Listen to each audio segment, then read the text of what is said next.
আলোকে একটু দুটি কথা।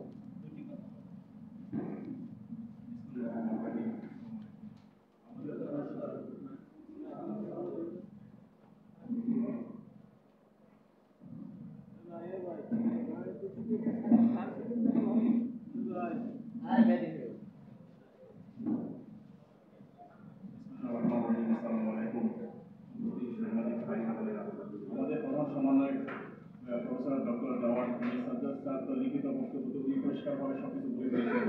আমি আর বেশি কিছু এখানে রিপিট করবো না, শুধু আমি দুইটা কথা বলে এখানে ছেড়ে দিচ্ছি। সেটা হচ্ছে যে আমরা কোনোভাবে 2008-এর বিধিমালার বাইরে আমরা যেতে চাচ্ছি না। আমার পাশের বাড়িতে আপনি আমাকে 5 তালা দিবেন, আর বর্তমানে আপনি আমাকে 5 তালা দিয়ে আমাকে সন্তুষ্ট করতে চেষ্টা করবেন, আমরা কোনোভাবেই এই জিনিসটা মানব না। যদি আমাদের এই ন্যায্য দাবি থেকে আমাদেরকে বিরত রাখতে চেষ্টা করেন, তাহলে যারা এই সমস্ত ফাইজলামি ধরনের আইন করার জন্য বসে আছেন, প্রয়োজনে আমরা তাদের ঘর বাড়ি, বাসা বাড়ি এবং কর্মক্ষেত্র আমরা আটক করতে, আমরা কারো করতে বাধ্য হব এবং পরবর্তী যে কোনো কঠিন সিদ্ধান্ত নিতে আমরা বাধ্য হব। কারণ আমার বাবা বা কারো বাবারা এখানে 40, 50, 50 বছর, 60 বছর থেকে এই ঢাকা শহরে তারা করতে যাচ্ছেন। তারা এখন দুনিয়া থেকে চলে গেছে, কিন্তু আমরা ওনাদের ছেলেরা আমরা এখন বাড়ি করতে পারতেছি না। আমি আমার পাশের বাড়িতে আমি 10 তালা পাচ্ছি, আমি এখানে 5 তালা কেন আমি পাবো? এটা আমার জন্য সম্পূর্ণ একটা বৈষম্য। আমরা কখনোই এই ধরনের অন্যায্য বৈষম্য আমরা মেনে নিতে পারবো না, মেনে নিব না আমরা।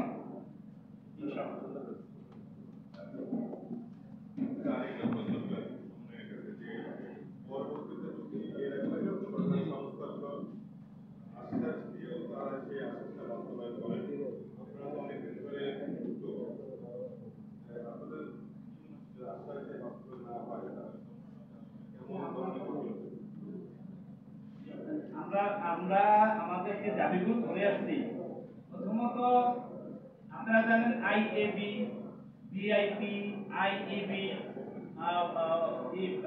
পরিবেশবিদ, অনেক ধরনের ইয়েরা তারা গিয়ে সেখানে রাজুকে মিটিংয়ে বসে, এবং আমরা যখন রাজু ঘেরাও করলাম, হাজার হাজার মানুষ 6.5 ঘন্টা রাজু ঘেরাও করে রেখেছি আমরা।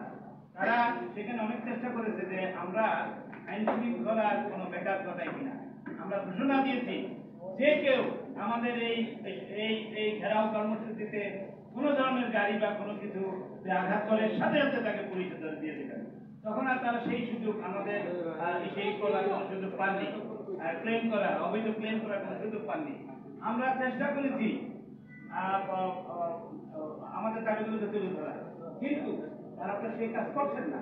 তারা আমাদেরকে বরাবর পাশ কাটিয়ে যাচ্ছেন এবং তাদের কিছু প্রতিবাহকদের কথায় তারা তাদের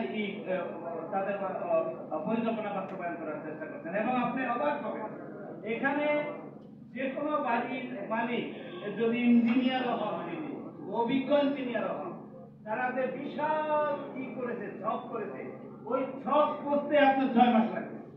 আমরা তো এত ছক করতে চাই না। আমি চাই, আমার দুই পাশে 2 জন 10 তলা তুলেছে, আমাকে এখন বলছে যে আপনি 5 তলার উপরে উঠাতে পারবেন না। এটা তো আমরা কোনোদিন মেনে নেব না। এবং আমাদের তাদের যে পরিকল্পনা, সেই পরিকল্পনার ব্যাপারে আমাদের বিরোধিতাকে তারা কোনো পাত্তাই দিচ্ছে না।